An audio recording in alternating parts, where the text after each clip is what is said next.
believe in this, and this is an assertion, this is a self-evident truth, an axiom, that there are some things that are objectively good and some things that are objectively evil. If that's true, it necessitates God's existence, because God is the only ontological foundation, the only rational foundation, the only foundation to ground morals to establish that they will become objective. Now, some people argue, like Richard Dawkins and Professor Lawrence Krauss and others, they are what you would call consequentialists. Now, this doesn't really deal with moral ontology, it's more of moral epistemology, how we get to know what is good and bad, which is not my argument. Mine is about the foundations. But I want to bring this in because some people actually argue, well, you know, we don't need religion to know what's good or bad. That's not my argument. Don't conflate moral ontology with moral epistemology. I'm not saying how you get to know what morals are. I'm saying what are the foundations of morals. They're two different things. And sometimes when you have discussions with Richard Dawkins, Professor Lawrence Krauss, they think you're talking about how to get to know morals. No. But I want to talk about consequentialism because, frankly, I just want to bash it for a bit, yeah? Consequentialism, I argue, from an epistemological perspective, how to get to know morals is actually quite absurd. Because it basically asserts that an action or something is moral because of its effect, something is evil because of its consequences. My argument is, what criteria do you have to assess the effects of the particular action? And not only that, it leads to moral absurdities. It does. Because, for example, what if my great-grandmother, she came up to me and said, I want to basically consummate with you, I want to make love with you, as long as we use contraception, there are no negative consequences according to the scientific paradigm. What makes that wrong? From consequentialism, it's not wrong at all. She's given me permission, I've given her permission, we have contraception, so it doesn't affect anything. There you go. Consequentialism says that's not really wrong. That's why when I had a discussion with Professor Lawrence Krauss, I asked him the question, why is incest wrong? I didn't actually want to pass a judgment. I asked him, I wanted to find out his foundations, but then he said, although he said, and to be fair to him, he found it a bit abhorrent and he wouldn't advocate it, but he said he could not say it's absolutely morally wrong if a brother and sister came together, they fell in love, and they used contraception, it was only once, I could not say it was absolutely morally wrong. Because he's a consequentialist. And I think we're moving more down this consequentialist route, especially in the Western world, and I think it's a very dangerous position. It's a very dangerous path to take because it leads to these type of moral absurdities. And you can think of greater, worse ones. Actually, I have worse ones as examples, but because of some young angels in this room, I don't want to offend anybody. But you can logically follow what I'm trying to get at here. So, I think we have a good argument. But some people claim, what about the famous dilemma, Plato's dilemma, also known as Euthyphro's dilemma? And this is the dilemma. It says, well, you argue that God is the only basis for objective good and evil. Well, is it good because God commanded it, or is it good because of the commands of God are good? There's a problem. Because if you say it is good because God commanded it, then therefore morality in a way is arbitrary. God could say, kill all 55-year-olds and above. Right? He could say that, and by that definition, it could be good. But then that doesn't really agree with our sense of ought, that some things we do agree are objectively morally good and objectively morally bad. Now if you say, oh, is it good because the commands of God are good, then you already know what good is and you're judging God's commands. So you already know what good is. So there's a dilemma. Where do we go? I believe this is a false dilemma. We could chop it in half and have a third alternative.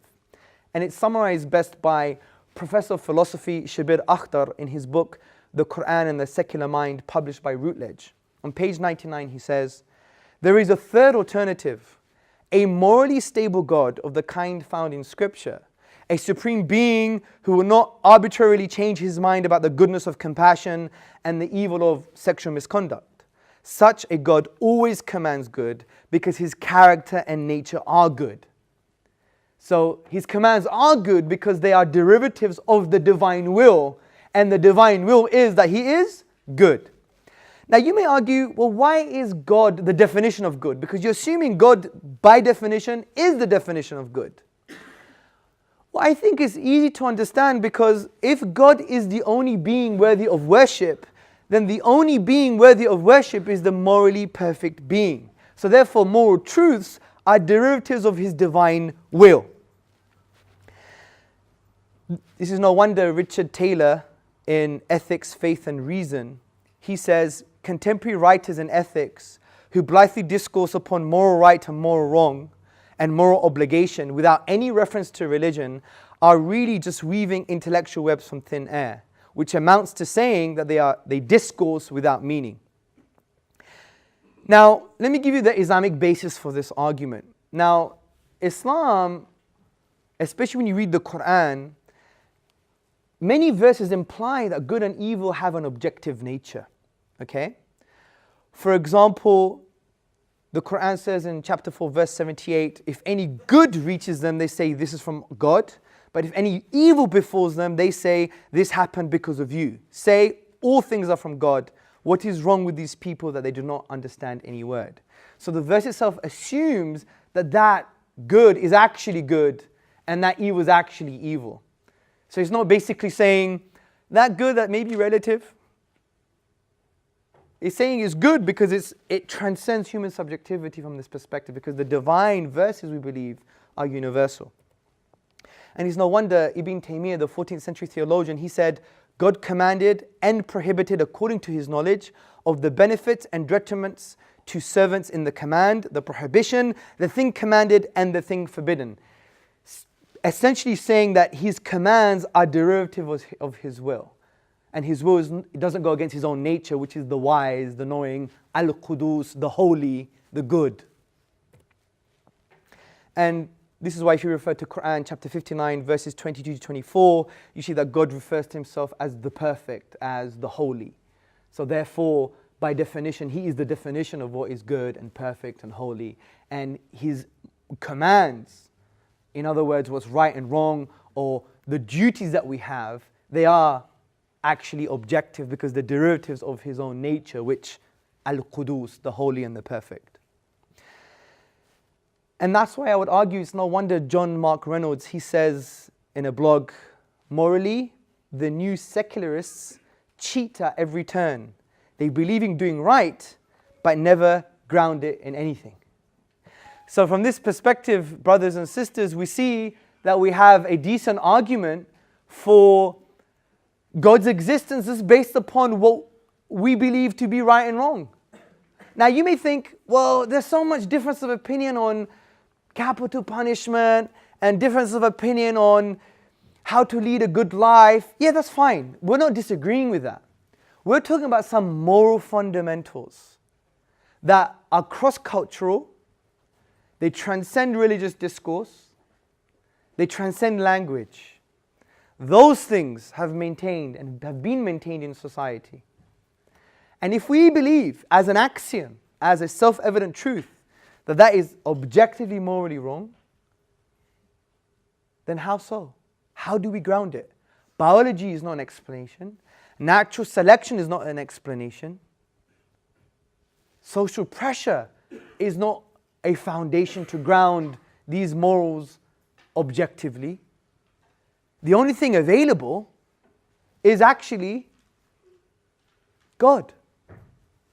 Because God, by definition, transcends human subjectivity. Now you may think, well, there are other options, Hamza. You haven't mentioned all the other options. Fair enough. Give me the other option. Let's address it.